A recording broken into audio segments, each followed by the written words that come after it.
Institute is launching a new crash test to improve protection for people in serious frontal crashes. This new small overlap crash test replicates what happens when only a small portion of a vehicle's front end strikes another vehicle or an object, like a pole or a tree. Our new test is based on research showing that small overlap crashes are a common way that people are injured or killed in vehicles that otherwise do well in frontal crash tests conducted by the Institute and by the federal government. Even though vehicles are much safer than they used to be, 10,000 people still die each year in frontal crashes. Since 1978, the federal government has conducted a full-width frontal crash test into a rigid barrier. Since 1995, the Institute has conducted a moderate overlap frontal crash test into a deformable barrier. The new small overlap crash test is designed to deal with a type of crash that isn't covered by these other consumer programs.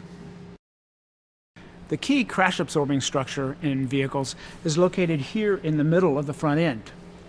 People are vulnerable in small overlap crashes because these structures are bypassed and the crash forces can go directly into the occupant compartment. Drivers' heads and chests are particularly at risk in small overlap crashes because the steering wheel and the driver airbag can sometimes move out of position. In this Lincoln MKZ, the dummy's head didn't even touch the airbag. In addition, head injury risk is increased if the side curtain doesn't deploy, or it deploys, as was the case in this MKZ, but it doesn't come far enough forward to protect the head from hitting hard structure. One of the top performers in our test was this Volvo S60. Volvo engineers designed the S60 to do well in small overlap crashes. We've taken the fender off of this other S60 to show you one of the things they did. You can see this upper frame rail that we've painted yellow has been tied back into the stiffer structure in the middle of the vehicle. In addition, Volvo beefed up the point of the occupant compartment where this rail attaches. They also added a steel cross member to further strengthen the occupant compartment. The Lexus IS was one of the worst performers in this test.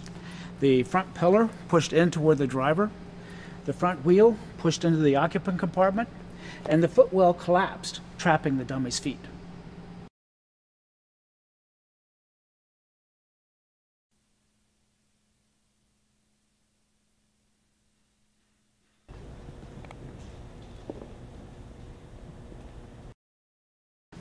The first key to crashworthy vehicles is to keep the occupant compartment intact.